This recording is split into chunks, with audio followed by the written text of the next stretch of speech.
Hey everybody, it's Dr. Sally here, and this is Headspace for the Workplace. It's a podcast on how to cultivate vibrant and psychologically safe and healthy workplaces.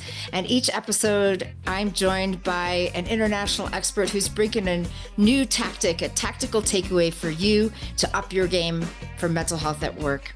And today I have Adam Nemer. He is going to talk to us about a whole bunch of really juicy things. Adam, what is the main point that people are going to walk away with today?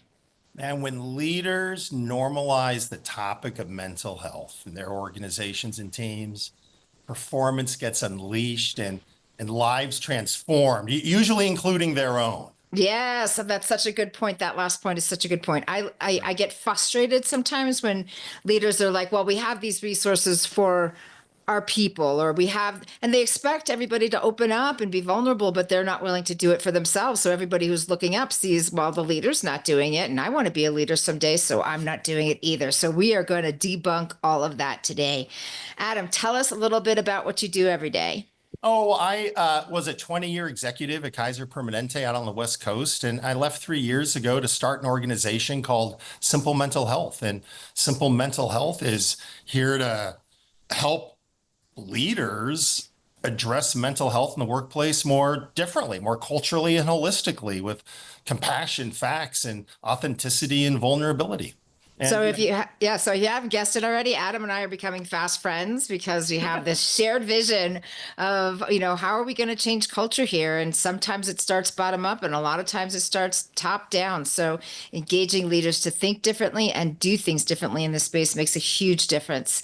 Adam, how did you get to this moment, leaving an executive job in Kaiser Permanente and starting up your own company? That sounds like a really bold move. How did you get there? Leaving an overpaid, underworked executive job to throw it all in an entrepreneurial thing. Yeah. So I spent my first 17 years as an executive. I also struggled with severe but undiagnosed depression and anxiety. When I was a younger guy, when I was 29 and getting groomed to run my family business, I found my dad after he died of suicide. And, Wow. the myths and the stigma of mental illness then, like they are now, were so strong that I didn't get any help. I went and got an MBA, got married. I had a Forrest Gump-like lucky executive career, CFO of a hospital. I ran a multi-billion-dollar health plan. On the outside, it looked like I had this dreamed life. On the inside, I was one friggin' hot mess, getting worse every single day and had no clue. And about 8 years ago, about 17 years in, I found my mom after she passed away.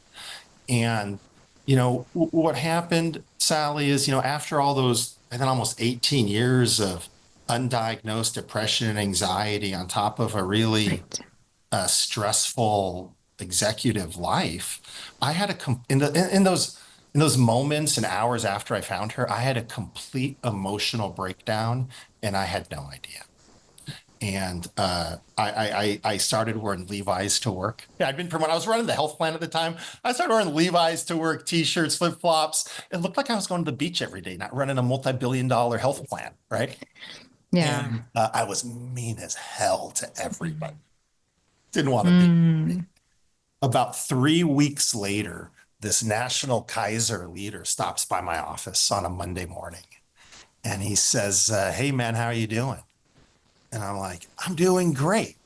He goes, well, I know about you finding your dad's suicide now. And I know about you just found your mom after she passed. Are you seeing a therapist? Is that why you're doing so well?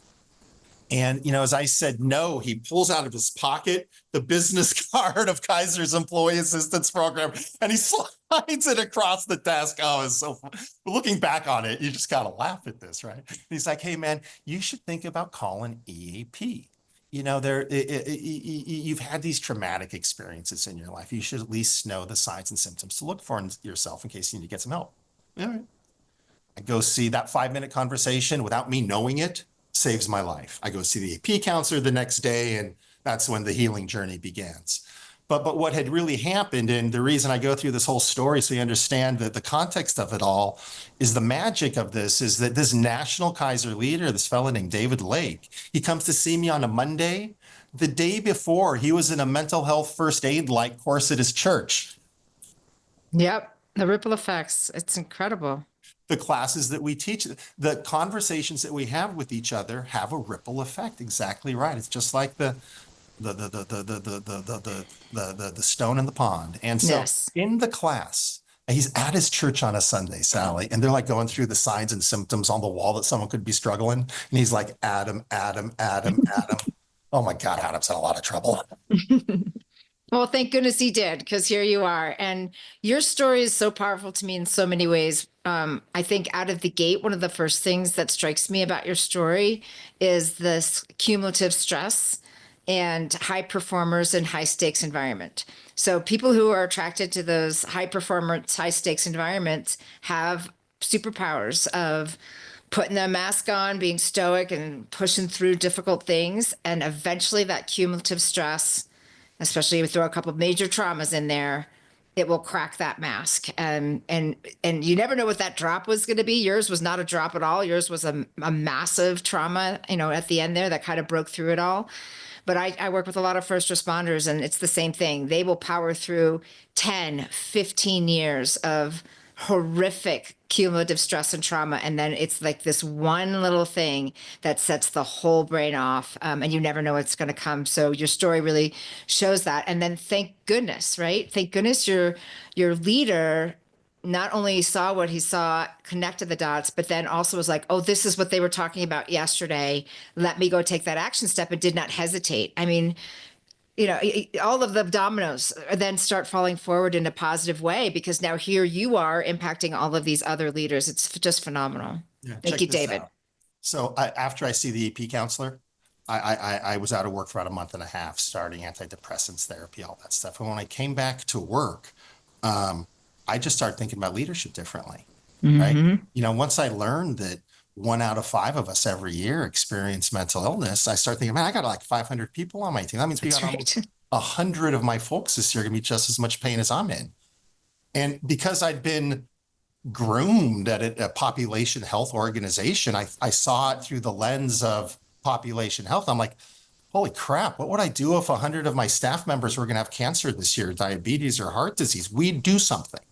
So we ended up piloting a mental health first aid like class for Kaiser nationwide on our teams in the Northwest. We took all 500 people out of work. We ran them through a mental health first aid program for 4 hours. And over the next 2 years, as I was open and honest, I'd be in a meeting and I'd be saying stuff like, guys, I'm having an anxiety attack. I got to go for a walk. As I was open and honest about what was going on in my life. Now, for the love of the universe, Sally, I wasn't doing this on purpose. I was just, with hindsight, what was happening is, as the senior leader, was sharing my story with authenticity and vulnerability, it created the space for everyone else to share theirs too. And over the next couple years, what happened is 2 years later, our teams in the Northwest had some of the highest employee engagement stats across Kaiser's health plan nationwide. We had some of the happiest employees in the company, right? But more than that, on almost every single key customer performance indicator for the health plan, the Northwest region was number 1 across the country. So I just wanted people not to hurt. But what we did is, those stats, like people with depression, struggle with 35% productivity, a lot more absenteeism. By what I found was, by us actually helping people get healthy, we didn't run a wellness program. We were just all talking about, when your leader talks about his wackiness, no offense, on a day-to-day basis, it just creates the environment of everyone. And people just got better. We got help. And it made us the number 1 performing operational team of Kaiser's health plan across the country. Such an amazing story. Not only was it the right thing to do and something important to do, it actually has real big impact on bottom line stuff. Everybody's winning. Everybody's winning when we create this kind of culture where it's okay, where people don't have to white knuckle it. And you're modeling it, made all the difference in the world for folks. When you're white knuckling it, my message to leaders is this concept that you're holding stress until you break, you're not doing well. You're broken. If you have that much stress that you're feeling, that you need to go see a therapist. When we say, just last year it was 24% of Americans. When we say 24% of Americans every year experience a clinically diagnosable illness, we don't mean, oh, unless you're in the C-suite. You guys, we are just as bloody ill. Not only that, but there's a lot of data that shows that leaders have a much higher propensity for depression, anxiety. In fact, entrepreneurs have been shown to have something like a 3 or 4 times likelihood of bipolar condition, substance use disorder, depression, anxiety, because the life of a leader and what you need to do to fulfill the life of a traditional leader if you don't really take care of yourself with good self-care, it's a slippery slope. Yeah, I do a whole something about it. Keynote on it's like walking up on a high wire. You're up there, it can be super exciting. You see things from a viewpoint others don't see, but then, oh my gosh, where's the safety net? And how wobbly can it get up there before you're like, I need some help. Yes. Really, really great. And what's something surprising about you that people, when they learned about you, was like, whoa, didn't see that coming? Oh, I guess in the end, I love what I do and all, but I really just want to be skiing with my kids. Skiing. What's the favorite place you went skiing? Wherever I am with all 3 kids at once is my favorite place in the world. Put me on the top of a mountain with my 3 kids, and it is like it's heaven. Probably the biggest gift in my life. If you were to say, what's the neatest thing anyone ever gave you? They some years ago, I don't know which one of them, but they started calling me Dadum. And so they all now, since they were little kids, their friends call me Dadum. So I'll be on the phone and I'll call one of them and I'll hear their friend say, who is it? And then other friends will go, oh, it's Dadum. It's Dadum. That's the thing that gives me I think the thing that gives me the most joy is that name. I don't know if we put this together, but I'm a 3-kid club person too. And man, anything I could do to get my adult sons together, I'm like, I can't wait. Like this week we're going to a family wedding. I cannot wait. It just fuels my soul to be with them. So it's the best. Get that energy together and they just start going back and forth, get the family gig going. That's awesome. That's great. All right, well, let's dig into your first tip. When leaders normalize mental health, performance gets unleashed and lives are transformed, usually including their own. Tell me a little bit more about what that looks like from a tactical standpoint. Like, what does that actually mean, Adam? How do we normalize the topic, right? So first, it's really, think about it through the lens of this. Culture, the culture of your company is one of the only things that a leader can't delegate. Leaders, we own our culture, right? And how do we, when you go through sponsorship and culture training 101, change management 101. I mean, this is not rocket science. I didn't invent this stuff. But change management 101 says that if you want to change your culture, change the way for folks to do anything kind of different, is you got to express, model, and reinforce the change that you want and explain why it's so important, right? The leader's job, a core tactic, a core function of all leaders is to express, model, and reinforce the culture that they want in their organization and their teams, right? Beautifully put. So succinct. Yes. And applied in other places. Let's apply it here. That's right. And the fact of the matter is that one of the greatest handcuffs we put on ourselves is this historical notion that we're not supposed to talk about our feelings at work. We're supposed to leave our emotions at the door. So it's just taught us all to do that. But when you become mental health a literate leader, you realize that is absolutely 180% wrong. All we are is a bundle of our feelings. And how, a human being, I'm a recovering CFO and I understand this. So if I can understand this, anyone else can. All we are as human beings, we're just experiencing the world through our experiences and how we feel about them. So not worrying about our feelings is just stupid. I mean, it's just like saying, leave your body at the door. It's like saying this shirt, don't be white. It's white. It's white, right? So it's a leader. So then when we say 25%, it's all of us, right? So there are so many ways a leader can share that it's okay to talk about mental health by making mental health as common a topic or as an okay a topic as a physical health. It can be as simple as saying, like, in a team meeting, asking your HR team to come in and talk about the EAP program that your company offers your staff. I think that's all reasonable and certainly good ways to go about it. But this point that I really want to make with you here today is that leaders sharing their own story is crucial.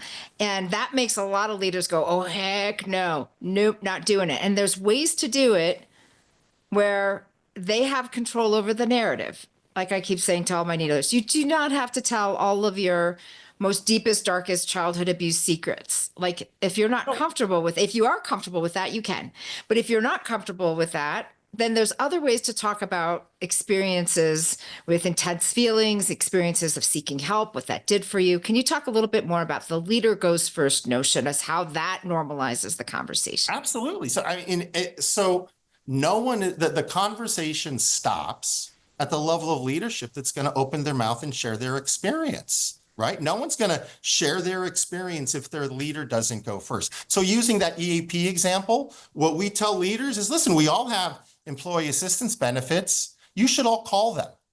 We train leaders, call EAP and see what it's like. We all have something to work on. And then when you bring them into your team, you say, by the way, just so you guys know, I used EAP a year ago. They helped me when I was struggling with my grandma who was in hospice care, and I was really struggling with that. And it was really an amazing program. It's dropping one-liners. It's having the courage to say, I like that. Guys, I got to leave early today because I don't want to be late for my therapy appointment. That's really simple. It's just the air that we breathe around here. This is just what happens. Yep. It's about saying to somebody, hey man, it's like starting our conversations with, how are you feeling? And when someone asks you, how are you feeling? If you're feeling sad that day, tell them you're feeling sad. Like Sally, before this podcast, I was just thinking about that. We both checked in. We're like, well, this is going well, and this is where it's hurting. Yeah, we both have something good and bad going, hard and great going on in our lives, and so it's, I just, and by the way, I don't accept at all when leaders say, well, I'm not supposed to talk about that at work. You weren't, but you are now. If you want to lead in today's age, where more than 50% of millennials and 75% of Gen Zers have left a job because of mental health reasons. If you want to lead in today's age, this is what you simply have to do. And if you're not willing to do it, I mean, you got to really ask yourself, why are you leading people? Yes. And I think sometimes people are fearful that they're going to be seen as less credible, less competent if they share these parts of themselves. And what we find in the vulnerability research is actually the opposite is true. You seem more trustworthy when people know a little bit about the human side to you. You seem more credible as because you're authentic. Can you speak to that a little bit as well? One of the greatest compliments I ever got as a leader was a colleague, a staff member in one of our teams said to me, Adam, you're the only leader I've ever worked with that I just feel like I can talk with. I can be me. Yeah. And so,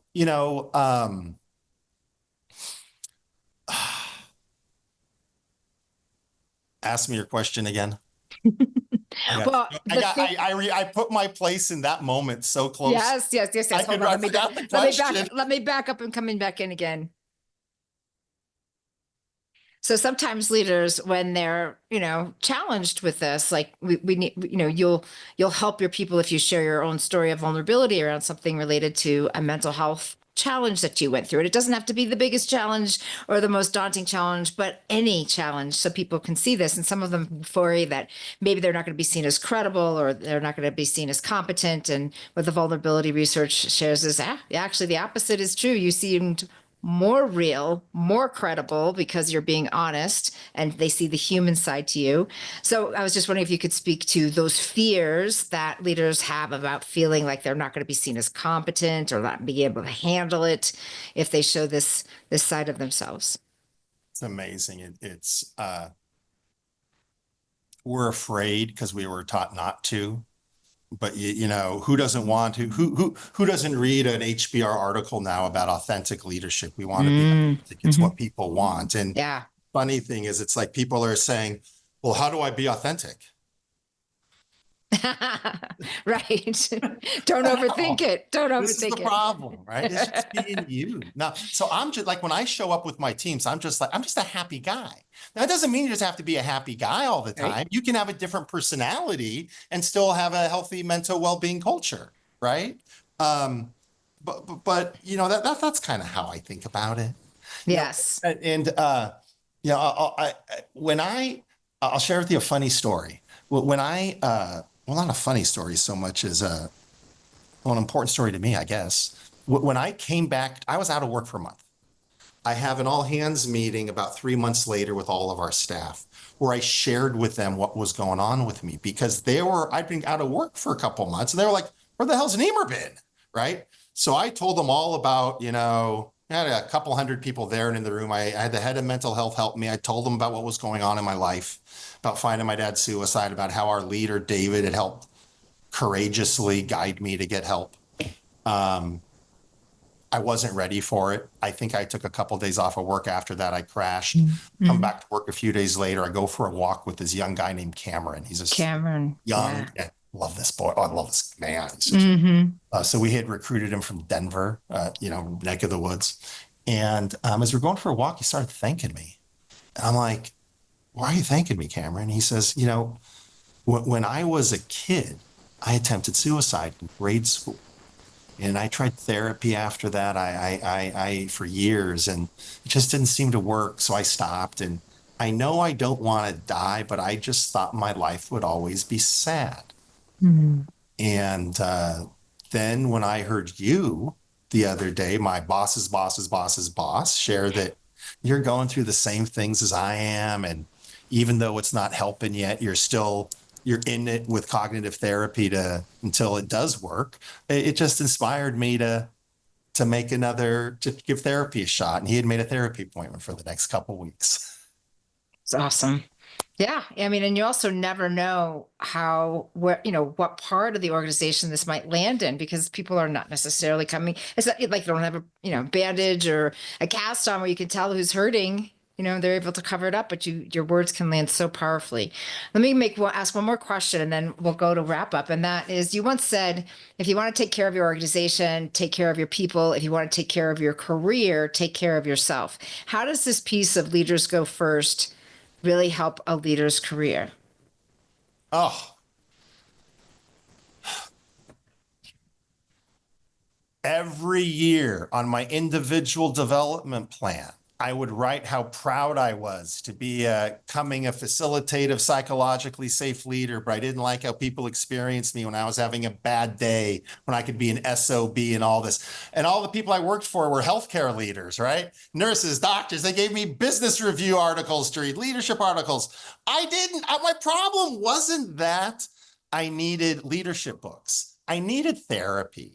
My problem wasn't that I wasn't a well-trained leader, it's that I couldn't control my emotions. And so what it turned out to be is that going to therapy and learning how to take care of myself, learning how to practice all of that self-care, so that I'm telling you, I work harder than I ever have before as a CFO now running this business, but I don't have that same level of stress that I used to at the end of the day, because I learned how to practice good health care.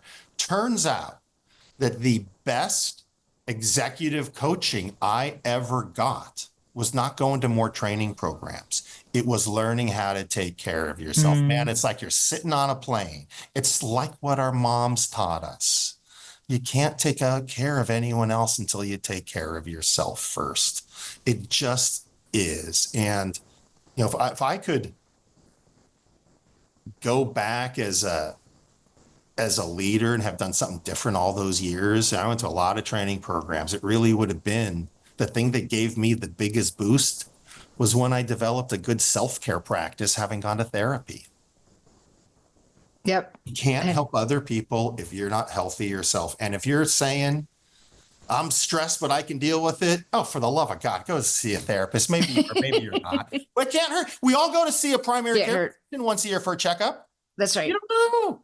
Yeah. And I think that's another myth to bust, is that counselors are not just there when you're at your wit's end or when you've had a major life disruption, like a death of an intimate family member. They're there to help you develop emotional regulation, interpersonal, communication. They're there for life skills. And you go and you take advantage of that to learn about yourself. You're going to be a better fill in the blank. You're going to be a better leader, a better partner, a better parent, all of that stuff. I had a firefighter who said, it's like my personal trainer for my mind. I said, that's it, dude. That is exactly what we're talking about. So I'm going to go do a quick recap. Oh, you going to say something? If you had a 1 in 4 chance of getting cancer this year, would you make an appointment with your doctor to see if you're one of the 4? Yep. That's a good point. The odds are not in our favor. I was skipping through this. I said, yes, you can't get through life without wading through this water. And so, let's bring all the tools with you when you go in. You need your floaties. So to get to the other side. All right, let me go ahead and just do a quick recap, and then I'm going to come back to you for a final thought. So again, if you're just joining us, I'm here with Adam Nemer. We're talking about the importance of leaders going first in the space of normalizing mental health and doing so with their own personal journey story. And again, you have choice in that. You can do it at the level that you want to, but the importance is that you go first. We talked a little bit about cumulative stress, and leaders certainly have that, about internalizing stress year over year. Add to that some pretty major life disruptions, some trauma experiences. At some point, I promise you, there's going to be a breaking moment, and it's going to happen. And Adam shared this really incredible story of his leader coming to him, and in a 5-minute conversation with skills the leader had just learned the day before, taking Adam's life in a whole new trajectory, which I think it has to also go back to that leader, and that helps that leader feel good. So part of it is self-care for the leaders, and part of it is helping others helps us. It feels good to see people go through difficult times and come out the other side, and knowing that we contributed to that. We talked about how it's important to be honest and authentic, and we need to bake this into leadership skills. And when we do this well, not only is it nice to have, not only does it make us feel better, but we have really solid metrics on the business case on the other side. We've got employee engagement, we have increased productivity, we have lower safety issues and incidents and accidents. The leaders own the culture. That's what you said. The leaders own the culture. And in order to get the culture of care that we're hoping for, the leaders got to go first. So what's your final thought, Adam? What do you want to make sure that folks leave with? So to get the culture performance, leaders have to go first. Yeah, that's right. I got 2 of them then. That's 1. Okay, I like that. We all have 5 minutes to give. And it's just, are we ready and prepared to make the most out of ours? Because those 5-minute conversations have ripple effects. That's it. Absolutely right. And they go on for a long time. Adam, this has been spectacular. I know that we're going to be doing so much more together, and I'm really looking forward to that partnership. If people want to connect with you, what's the best way for them to get in touch with you? Oh, they can reach me at info@simplementalhealth.com, or you can reach out at 503-970-2050. All right, we'll put those things in the show notes as well. Thank you to our sound engineer, Dave, and our team, Stacy, Chase, Mitchell, Elias. So many people come together to bring this into your ears. And thank you to all of you for making this a priority in your day and for continuing to try to up your game in the space of workplace mental health. So in closing, working minds work well together. There's lots we can learn from each other to improve the well-being of our workplaces. Until we meet again, take care.